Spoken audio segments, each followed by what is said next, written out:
कांग्रेस के पूर्व अध्यक्ष और सांसद राहुल गांधी अब संसद में नई भूमिका में नजर आएंगे।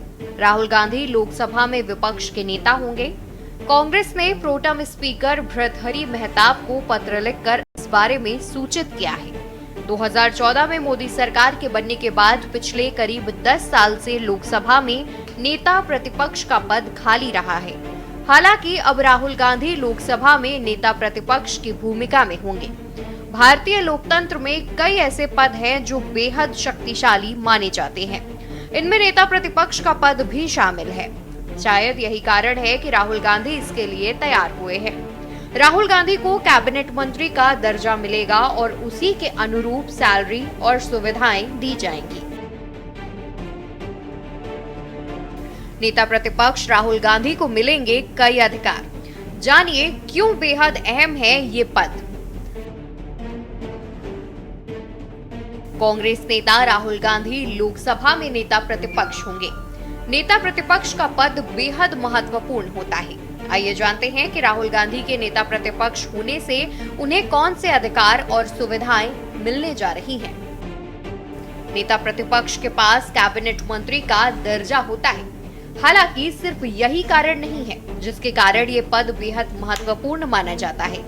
दरअसल नेता प्रतिपक्ष विपक्ष की जिम्मेदारी निभाने के साथ ही कई संयुक्त संसदीय पैनलों और चयन समितियों का भी हिस्सा होता है। इनमें सीबीआई के director, central vigilance commissioner, Bharat निर्वाचन आयोग के मुख्य चुनाव आयुक्त और चुनाव आयुक्तों की नियुक्ति, मुख्य सूचना आयुक्त, लोकायुक्त और राष्ट्रीय मानवाधिकार आयोग के अध्यक्ष और सदस्यों को चुनने वाली समितियां शामिल हैं। नेता प्रतिपक्ष के तौर पर राहुल गांधी का इन फैसलों में सीधी दखल होगी।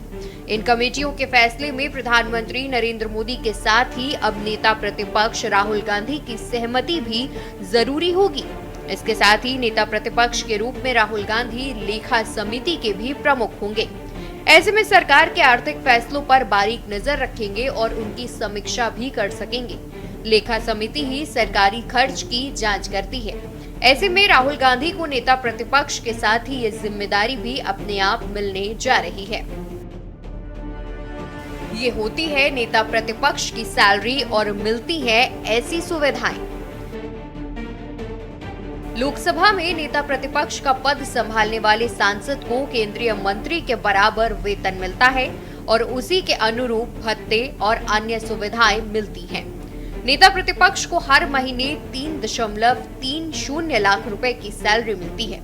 साथ ही कैबिनेट मंत्री के आवास के स्तर का बंगला मिलता है। साथ ही कार में ड्राइवर की सुविधा भी उपलब्ध कराई जाती है। साथ ही जिम्मेदारी निभाने के लिए 14 लोगों का स्टाफ भी होता है। राजीव गांधी और सोनिया गांधी भी रह चुके हैं नेता प्रतिपक्ष। राहुल गांधी नेता प्रतिपक्ष बनने वाले गांधी परिवार के तीसरे सदस्य हैं। उनके पिता राजीव गांधी और मां सोनिया गांधी दोनों ही नेता प्रतिपक्ष रह चुके हैं। राजीव गांधी 18 दिसंबर 1989 से 24 दिसंबर 1990 तक इस पद पर रहे। वहीं उनकी मां सोनिया गांधी 13 अक्टूबर 1999 से 6 फरवरी 2004 तक इस पद पर रही हैं। नेता प्रतिपक्ष के लिए जरूरी हैं 54 सांसद। आखिरी बार 2009 से 2014 तक सुषमा स्वराज लोकसभा में नेता प्रतिपक्ष थी। हालांकि उनके बाद से ये पद अब राहुल गांधी को मिला है। 10 साल तक नेता प्रतिपक्ष नहीं होने के पीछे की वजह थी 2014 और 2019 के चुनावों में किसी भी विपक्षी दल के 54 सांसद नहीं जीते थे। नियमों के मुताबिक नेता प्रतिपक्ष बनने के लिए लोकसभा की कुल सीटों के 10% यानी कि 54 सांसद आपके पास होने चाहिए। दोनों ही बार कांग्रेस के इतने सांसद नहीं थे। हालांकि इस बार कांग्रेस 99 सीटों पर जीत दर्ज करने में कामयाब रही है। सूत्रों के मुताबिक राहुल गांधी नेता प्रतिपक्ष का पद लेने के लिए अनिच्छुक थे।